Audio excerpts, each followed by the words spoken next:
Happy Victory Friday to those of you in Northeast Ohio or wherever you are here on this earth. This is the Big Time Sports Podcast Show special episode. As I leave the mic down here, a special episode here recapping Thursday night's game between the Cleveland Browns and the Pittsburgh Steelers. I am Mitch Spinell alongside Mitchell Balla, and we have a special guest here, Gianni Capuano, a new member of Big Time Sports here for the first time on the Big Time Sports Podcast Show. I am excited here, Mitch and Gianni, because it is time now to bask in a Victory Friday. Very rare these days for the Browns because we've just gotten back into the mix of nationally played games here in the last couple of seasons. And this is a big one, 29-17 over the Steelers. So we got past the Jets loss. We are 2-1 on the year. We're in first place in the AFC North as of now. Guys, this was obviously a very necessary win. And the fashion in which we did it, I think really de-stressed some fans coming back from that Jets loss. I don't know about de-stress, Mitch. I was still a little stressed last night when I saw the Steelers had to have the lineup for an onside kick. I had a little PTSD going. I was really nervous. So, but got it too. They did almost get it. That was if that didn't go out of bounds.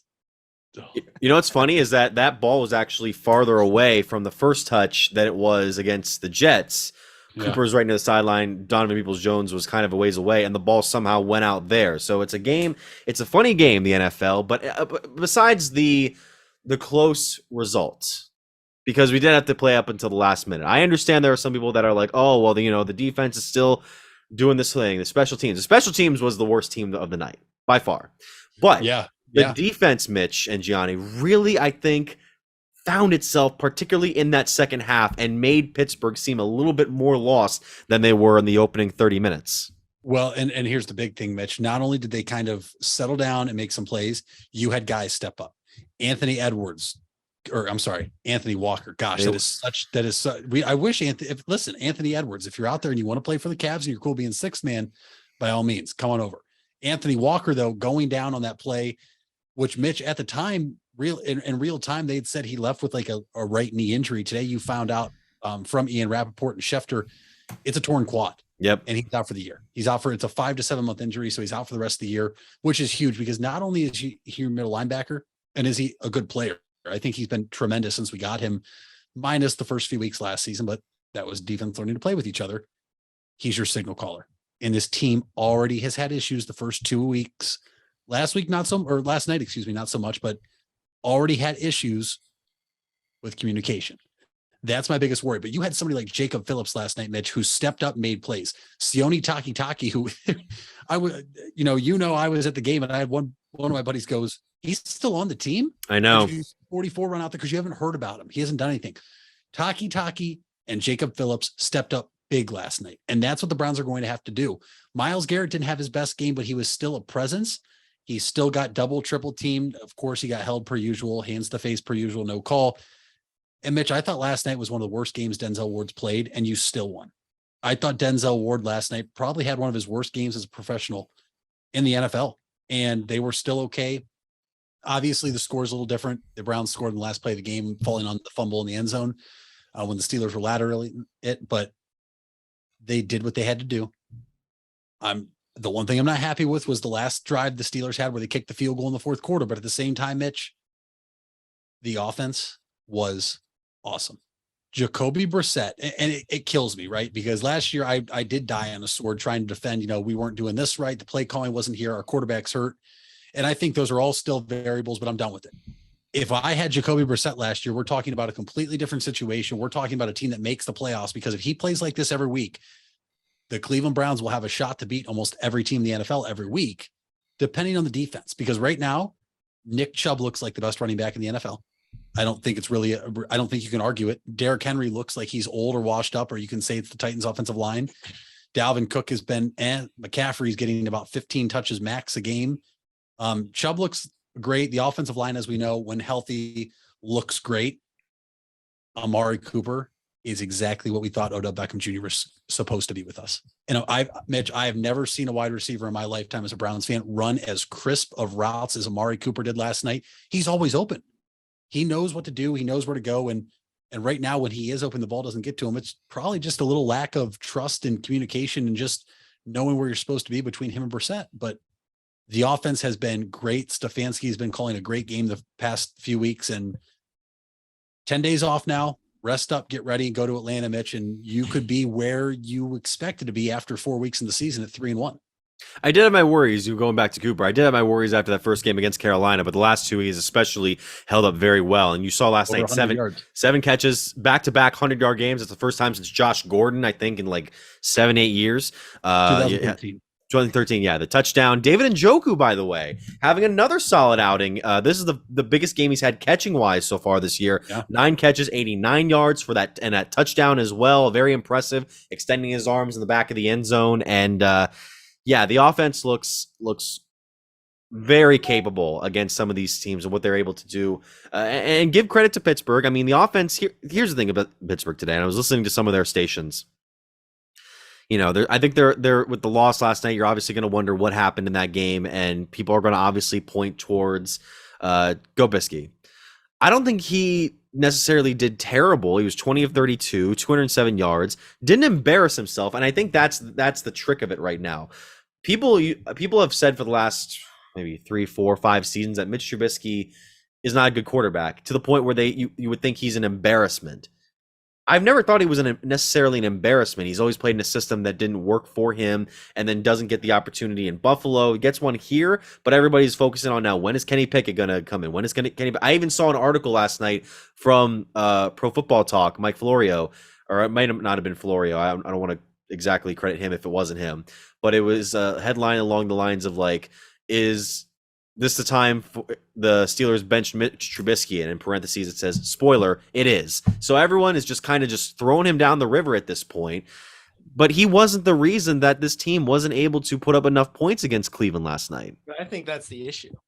See, in my eyes, you know, I definitely think they should move on. Not that I think Mitch Trubisky is like terribly bad, but because I think that just Trubisky just isn't the dude. He's just not the guy. Like, I don't even know how to explain it. In my opinion, this goes beyond football stats, and this is just straight eye test for me. Yeah. It's like you watch these games, and the dangerous thing about Mitch Trubisky is because, like you said, Mitch, it's you can't be like, oh, this guy's terrible, he needs to be replaced immediately, because he'll have a game like every 3-4 games where he's like, oh, he's not that bad. Yeah. But he's not really going to get you anywhere. And I think that's the most dangerous spot to be in, is to always get reminded that like, oh, he's not that bad, but then he's going to go on like a 3-game run where he kind of stinks.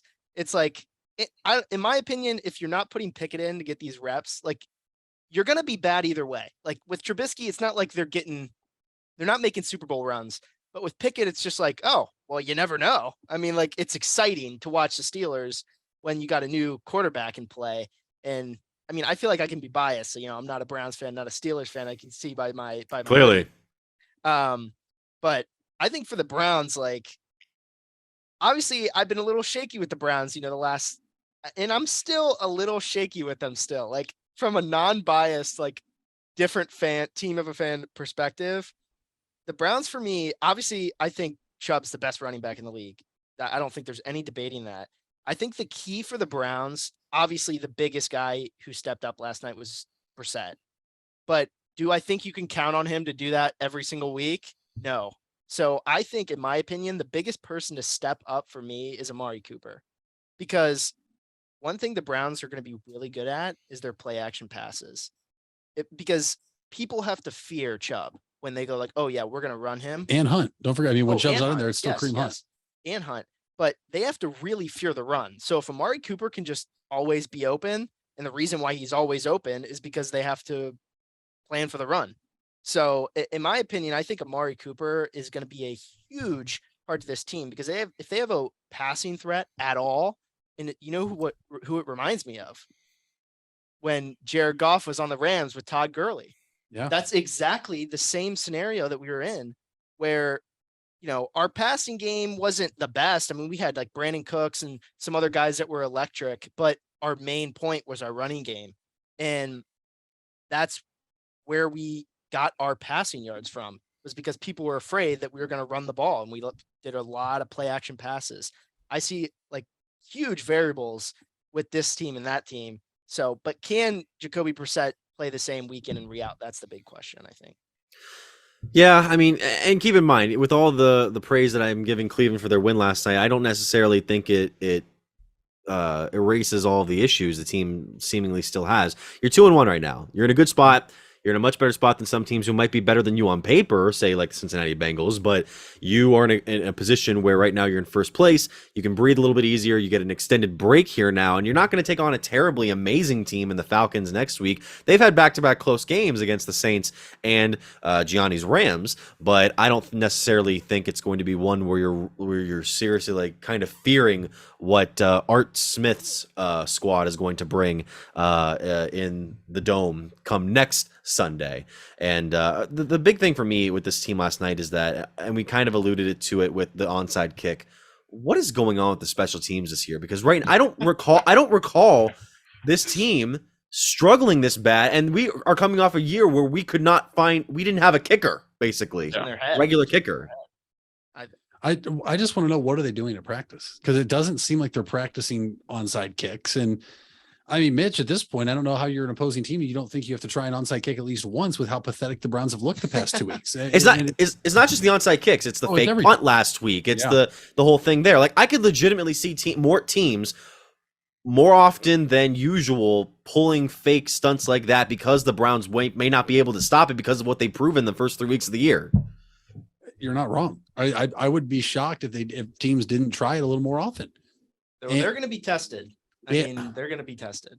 I think the nice thing is last night you had an actual returner back there in Chester Rogers, who the Browns activated off the practice squad. They had signed him a week or two ago. So Demetric Felton was inactive last night, and nothing personal against him, but I was just very happy to see that, because every time that ball went in the air on punts and kicks, every Browns fan had to hold their breath, just hoping he caught the ball securely, and nothing happened. He fumbled one time, they got it back, but he just never looked comfortable back there. And Chester Rogers is a natural returner. And we were supposed to have one with Jakeem Grant, and he blew out his Achilles in training camp, which that was a huge blow because he's also supposed to be part of the passing game. But just having that insurance of knowing you have a guy back there that can return punts and kicks, that's done it for a while, helps ease my mind a little bit. But Mitch, to your point, they have to get better on special teams, both on kickoffs. And what's crazy to me is this goes back to the Jets game. You never kicked the ball through the back of the end zone. Instead, you kicked it to the Jets and NFL All-Pro returner Berrios, I believe. Yes. Last night we were kicking out of the back of the end zone against the Steelers, and it was very windy downtown. So what was the thought there? Why are we kicking it to the Jets, who have an All-Pro returner? To me, that made no sense, because the Jets got some decent field position in the game this past Sunday. Mike Prefer has to be looked at, Mitch, and it's him. He's been here for a couple of years now, and the special teams has never done anything special. They've never done anything special. I can't remember a fake punt we've tried to run besides week 1 against the Baltimore Ravens in 2020 in Stefanski's first game, where it got blown up and Gillen tried to run to the right side of the field, got blown up, lit up. And I don't think the Browns have tried anything fake since then. So I'm not calling here saying I think I need a fake punt or fake field goal or onside kick every week, but I'm certainly worried that other teams are going to be able to exploit this on us every week, and it's going to eventually bite us again, like it did this past Sunday.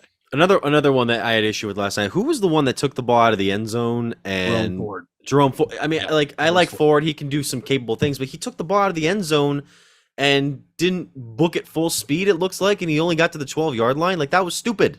That was a rookie, I think, thinking he knew what he wanted to do, and then realizing it once he was out of the end zone and not really knowing what to do. I think that's all it was. Yeah, he even put it up like this, like, oh, I'm just going to let it fall, and then didn't. Maybe he thought he'd fool somebody, and I don't know. We won't know until he speaks, or until you hear him talk, whether it's the Browns are going to make him available. It didn't cost you, but I agree, that is a lot. That is something a lot of people were upset about. But you know what? At the end of the day, you won. You won. This isn't college football. This isn't college football. It doesn't matter about style points. Yep. The Cleveland Browns are 2-1. The Pittsburgh Steelers are 1-2. They're going to be tested coming up. They will be tested. Yeah. Schedule right now, and look, they got so the next 3 games. They have 2 very winnable games. At least how teams have been playing so far right now. They got the Falcons next week, which is definitely a game that they can win for sure. The Chargers the week after that, which, that's going to be a tough game. Yeah. But then they got the Patriots. Patriots, you can beat the Patriots. Maybe. For sure. But then you got a grueler of the next 5 weeks. You got Ravens, Bengals, Dolphins, Bills, Buccaneers. That's going to be the 5-game stretch is going to really define how your season goes. Yeah, Miami. I didn't have Miami on that list initially because I thought it would be kind of an even match now. Miami looks like their offense can be very capable since Tua Tagovailoa has gotten so red hot to the season. When we were in the car, didn't you put them for like the Super Bowl or something like that? I mean, when we did our NFL predictions, I think I told you Mike McDaniel was my pick of the year for coach of the year, just because I think he's a very offensive minded guy. Something like we've seen in LA with Sean McVay and Kyle Shanahan in San Francisco. Look, we'll have to wait and see. I mean, the Browns are very talented in the secondary on paper. They haven't really lived up to the hype yet, but you have plenty of time to come through and live up to that hype still. But Mitch, the Jets lost hurt, but it's over with, right? That's a loss. Yeah, on your we're passing. We're passing. You have to win 2 of your next 3. You have to beat the Falcons. You have to beat the Patriots. You have to get to what? That'd be 4 wins. Be 4 and 2 about right there. 4 and 2. You have to get the 4 and 2, and then figure out how you can possibly get another win or 2 with Jacoby Brissett before Deshaun gets back. Because if you don't, it's going to be pretty. You definitely with the Ravens and the Bengals games happening at the end of October. Bengals happening on Monday, Halloween night. You definitely need to win one of those 2. Yeah, and then you go over to Miami and Buffalo. You can't lose both of those either. Buccaneers could be an interesting one because the Buccaneers, for as good a start they've had, they've kind of had some like weird things going on. And then obviously week 11 is when, or week 12 is when, or week 13 rather, is where you get Watson back. That's another thing too. Are you one of those people that are entertaining the idea of, because of what Jacoby has been so far this season, that you might not necessarily go back to Deshaun, or are you actually a human being based in reality? Is what I'm trying to ask you. I'm based in reality, but at the same time, Mitch, if you play Deshaun in that game against Houston, the offense looks bad.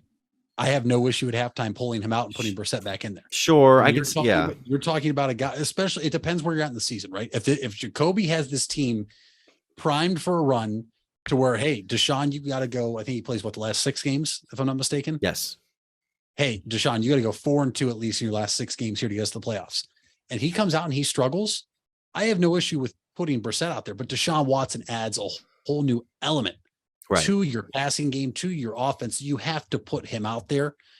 But listen, we have a lot more to go until we get to that point. Brissett could look even better. Brissett could, unfortunately look what he's looked like in years past, which I hope that's not the case, but Deshaun Watson will be your starting quarterback. And here's the thing. If he doesn't start against Houston, I understand, right? That's a game that I told you that there might be a chance they don't play him because of the environment going into that. That it's going to be a hostile environment. And realistically though, Mitch, I think Houston's better than what people are giving him for. You should still be able to win that game with Jacoby Brissett though, if he plays like he's played the past 2 weeks. And so that's where I'd say if he doesn't play, I get it, but he needs to be in your starting lineup eventually the rest of the year. But that's so far down the road. We don't know where we're going to be at.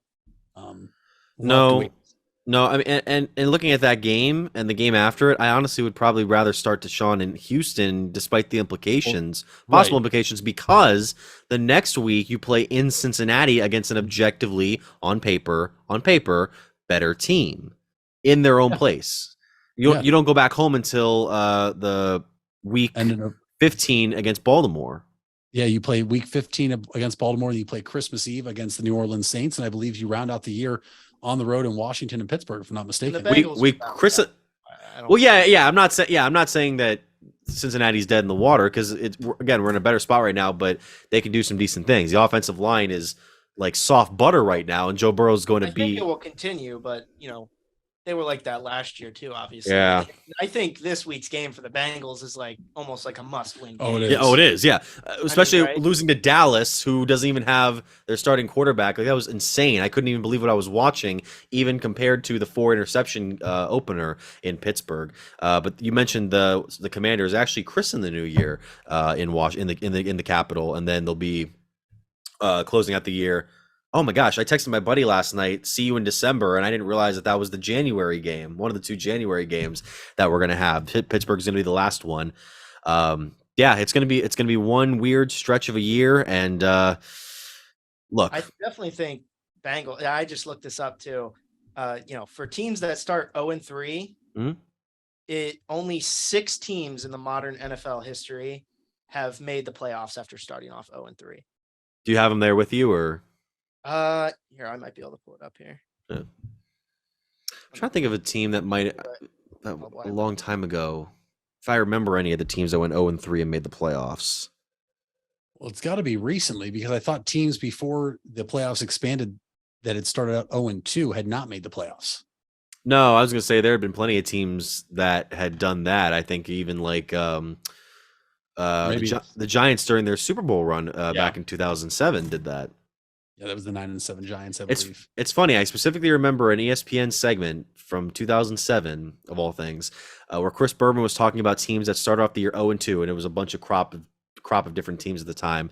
The Giants did that, went on to win the Super Bowl. The Miami Dolphins of that year ended up only winning 1 game for the entire season, and we thought they were going to become the next team to go goose egg for the season. And then, of course, the Lions did that the following year. And then, of course, the Browns did that about a decade later. So that's fun. Yeah, so while we're looking that up, I want to remind you guys that obviously you're watching this on YouTube. Thank you for watching. Be sure to like, comment, subscribe, and hit the bell. You can also follow our podcast on Apple Podcasts and Spotify. Spotify, we can distribute the video of this podcast on courtesy of Anchor. That is not a sponsor. We love what they do. They help us produce the podcast into different streaming platforms. Apple Podcasts, you can't watch on video. That's just the way the world works. And then, of course, you can follow us on SoundCloud. You can also find the audio-only edition of this podcast on SoundCloud. And, of course, go to BigTimeSportsOhio.com. That's where you can find our latest articles and videos. We just got the videos of last week's game in New Philadelphia, for instance, the last week's game between the Quakers and Mansfield Seniors. So that was a great time there. And obviously you can find our podcast there. We're kind of changing things up with the podcast section of the website because we're going to get our stuff on there. We're going to get many others here on Big Time Sports Ohio. All right, I do have the stats. All right. So since 1980, there has been 176 teams that have started out 0-3. 6 of them have made the playoffs, about 3% chance.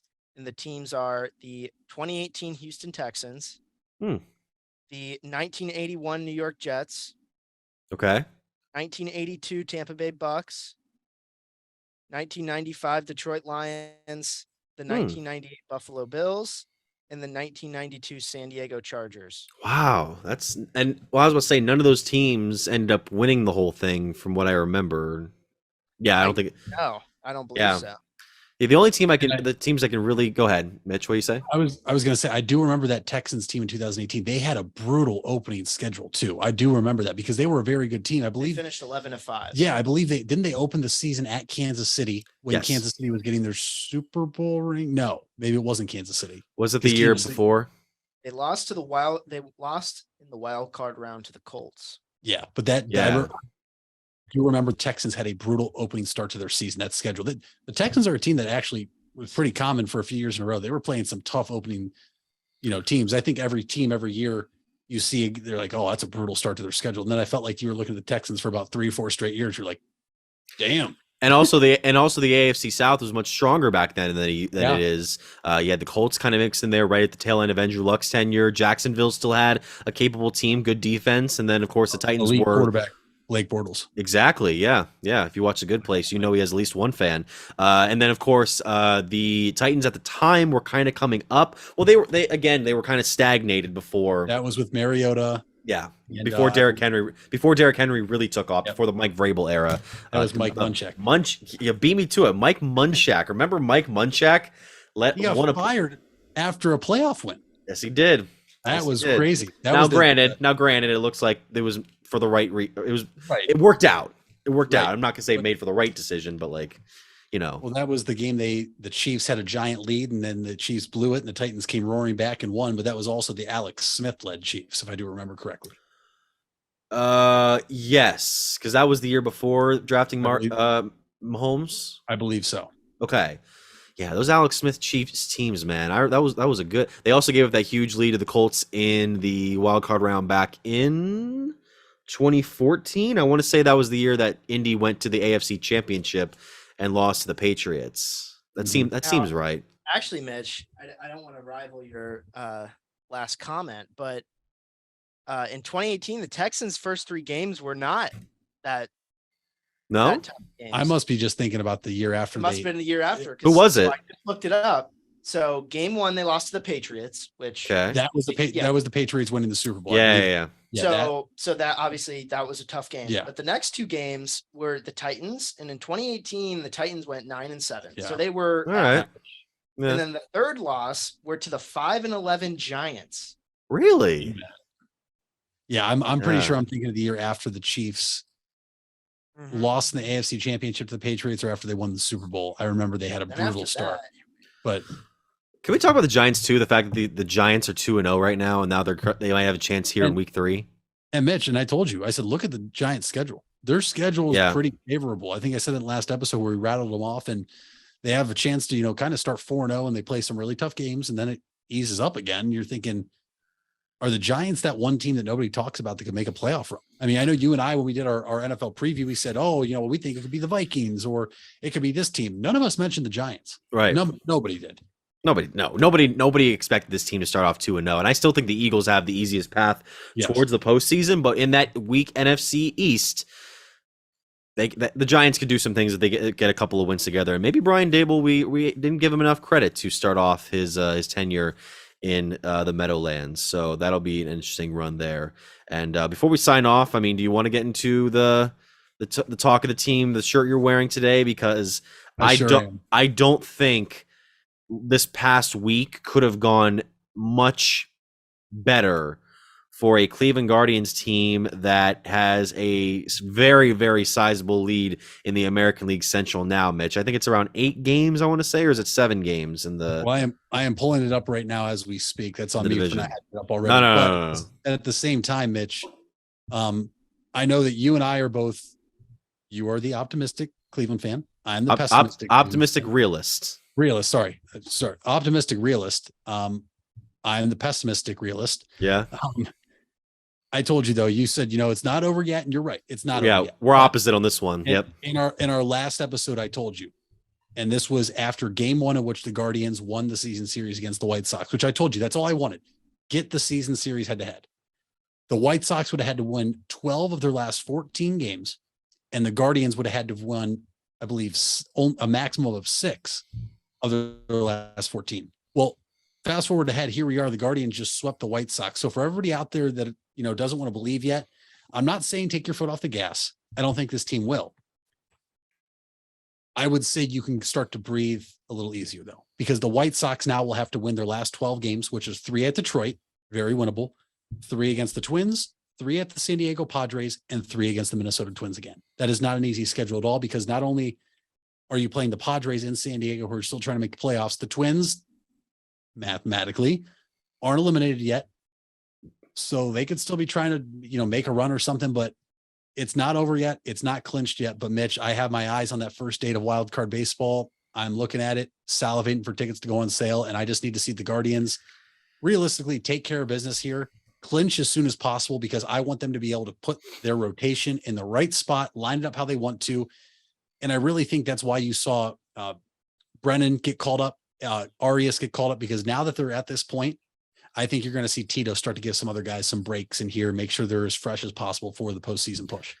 83-67, the Guardians are 7 ahead of the White Sox in the Central, 10 ahead of the Twins, and we're in 3rd place now. And I think we may or may not have dispatched them pretty handily with the 4 out of 5 games won in Cleveland this week against the Twins. Yeah, you're 100% right. And for everybody out there, I don't know if people paid attention. Elvis Andrus, before the White Sox came to Cleveland last week and played that one game, Mitch. Yeah. He said we were going to crumble. Now, I don't know if that was a sponsor with Crumble Cookie, who has great cookies, not a sponsor of the show, but if they want to, we're all for it. Just great cookies over at Crumble Cookies. Elvis Andrus and the White Sox crumbled, Mitch.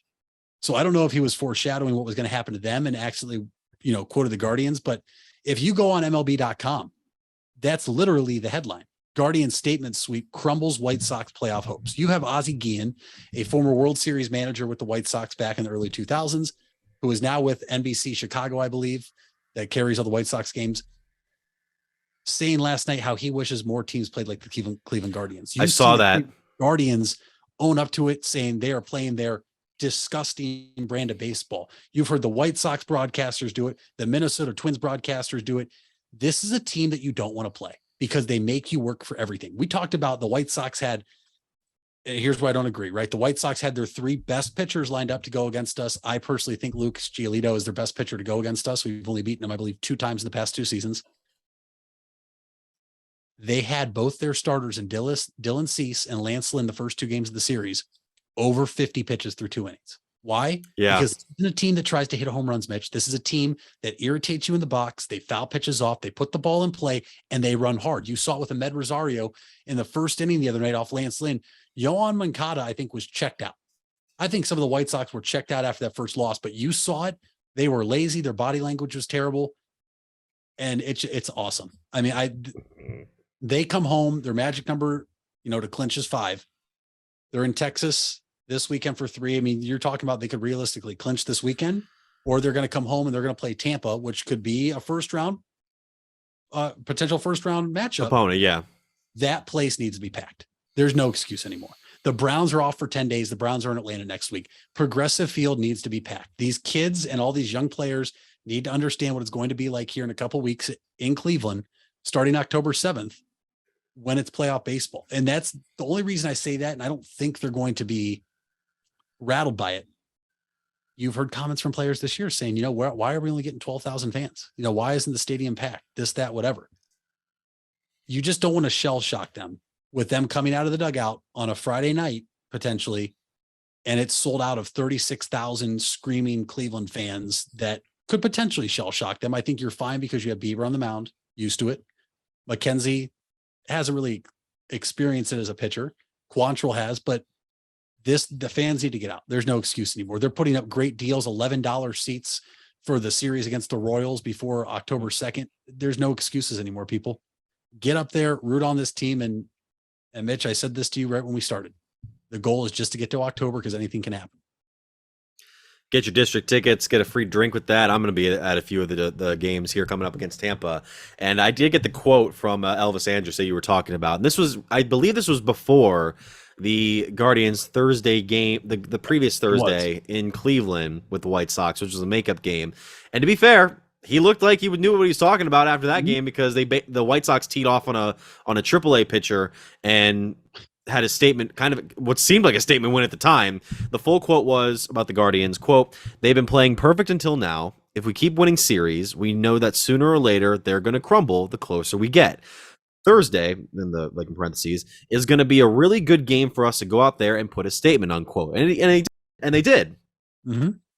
But the team went. The team had a stretch against Minnesota, and then just I could not have been more happy with the way they played because of the way they jumped on the pitchers early, because of some of the things that they were able to do to outlast teams in these late games. Taking Minnesota to 15 innings, you were there. Taking Chicago to 11 innings, I thought that game might have been a tough one to get, especially as the White Sox staged multiple rallies, but. That's a really good stretch of the team right now. And again, I'm hoping the team doesn't peak too early and then flame out once it gets to this last stretch of the season or early in the postseason. But at this point, you kind of have to just take it one game at a time now. And if we can get to next week's midweek taping and the team has already clinched it, that would be an amazing, amazing time to celebrate. But time will tell if that's going to be the case.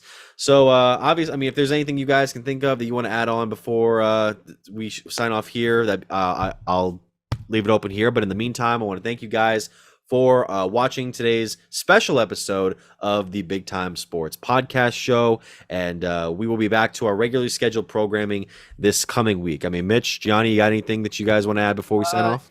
Yeah. Obviously, thanks for having me. I'm excited to be on, going in the future, making some graphics and stuff for the thing, see if we can make it, a little more cool.